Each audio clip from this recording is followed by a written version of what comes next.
Act 1 Episode 4, Parley of Parlay. 4 hours prior to the invasion of Theed, 3 Trade Federation forces converge on the city of Parrlay. OM-9 comes from the west. AK-176 comes from the north. And the Commando Droid Force from Episode 2 comes from the east. Nearly completely surrounded, Parrlay is rapidly falling by the time the heroes arrive. Our beloved trio of officers from New Centrif arrive in flash speeders, but it's already too late. Trade Federation forces are locking down intersections and a tank is working towards the comm towers. Parrlay is the last communication hub that is operable on the planet. It cannot fall. Worse still, the Bardotan sphere is at risk of capture. A beloved relic of the Naboo people from its ancient and forgotten orb crafting days, it is truly priceless. For the first time this campaign, players are actively on 2 opposing forces about to clash due to 2 of their characters being hospitalized. SGT Johnson, the tank gunner from Episode 2, had received its designation after successfully piloting the first of the Commando program. Sergeant Johnson was in command of his mighty AAT and had just arrived. Streets were mostly secure by this point, and all he had to do was navigate to the towers and destroy them. It seemed simple enough.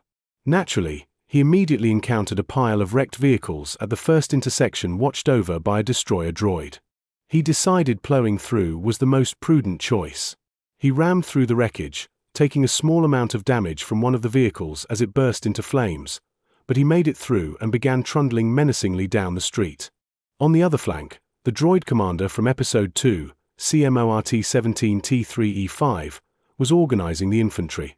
His name was long and pronounced by organics as Seymour Titties. Gathering his personal B-1 battle droids, he ordered 4 securing the landing pad to come with him and began working towards the comm towers as well.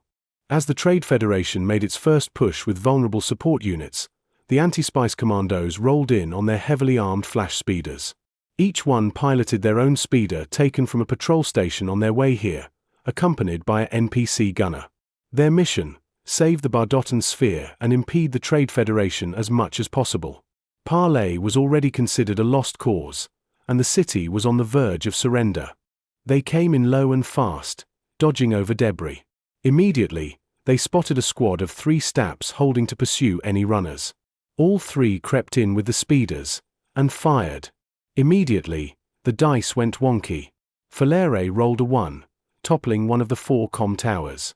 The other 2 officers both rolled natural 20s, causing a chain reaction that blew up the 3rd before it could raise an alarm. Seymour made note of the collapsed tower with a heavy influx of comm chatter. The AAT was ahead of schedule and deserved recognition for the Commando program. He proceeded with patrolling the city to put the lockdown fully in effect. Johnson proceeded, assuming that Seymour had beaten him to the target and was getting the job done. He continued down the street to assist. The officers did a quick stakeout of the burning museum. A squad of 11 B-1 battle droids were in front holding the intersection. They were rudely interrupted by the main cannon of the AAT blasting the 2nd tower to smithereens. A hasty plan was made to hit and run the tank to destroy it. If they could save at least 1 tower, it would force the Trade Federation to commit any local troops to finish it off. This would likely remove the security from the museum. They skimmed and zoomed over the fallen tower, opening fire with their heavy blaster cannons. Only Jaheira's made a solid hit, which damaged the tank. The other 2 missed or ricocheted off of it. Johnson was rudely interrupted from his havoc by a sudden lurch and alarm klaxons blaring. He spotted at least 2 flash speeders zipping by. He quickly turned and fired. Now the player knew he rolled bad sometimes. His last character had just been hospitalized from having his leg blown off. He decided to put the D20 in the other player's court and fired a rocket salvo instead. Jaheira saw the incoming rockets and easily lifted above them with her dexterity save, letting them sail harmlessly by. Well, harmlessly to her. Very harmful to whoever was behind her in the distance. All 3 converged and fired, beating the heck out of the tank. As it stood, 1 more successful salvo would destroy it. Instead of engaging the speeders that kept darting out of range, Johnson pulled back and destroyed the 3rd tower. Again, the speeders came in, firing another volley. This time, 1 missed. The tank was just barely functioning, but proved more than capable when firing and destroying the last central tower. Kitty darted in on her speeder and fired the finishing shot, wrecking the tank. At least they didn't have that to contend with anymore. Splitting off, Kitty and Jaheira began harassing the B-1 battle droids. And by harassing, they began annihilating them with heavy shots and fleeing out of range before they could react. Immediately, Seymour ordered all B-1s, including the ones he brought with him, to engage the speeders. As soon as he did this, Parrlay slipped past and parked in the back. Seymour blinked his photo lenses rapidly. Those things were fast. It was out of sight almost immediately. He ordered 4 more to come with him, and left the rest to push back the flash speeders. His unit began searching for the speeder, but epically failed the perception check thanks to a broken cinderblock the driver placed on his hood. Johnson climbed out of his tank with his driver and began falling back to the museum. At first he met up with the chasing B-1 droids, but as soon as he realized they were getting annihilated by the same speeders, he began sprinting away. Jaheira and Kitty continued to draw them off, harassing and shooting up the B-1 droids until finally none were left.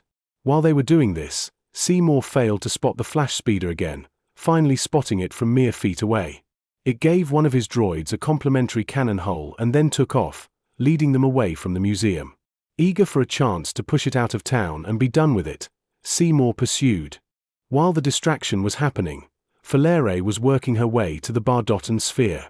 She had guarded it during an Anti-Trade Federation protest less than a year ago and knew exactly where it was. The problem was, she was having a hard time getting there. The back end of the building had been blown out and was in flames. The fire escape was decimated as well. The first attempt pushed her back with the heat of the flames. The second try had a hard time getting the grapple hook to set. The third got her where she needed to be. A pile of rubble let her get close enough to use the hook easier and swing across to a service hallway. This part of the building was relatively sound, but not for much longer. Already she could hear the cracking sounds as the building's integrity failed.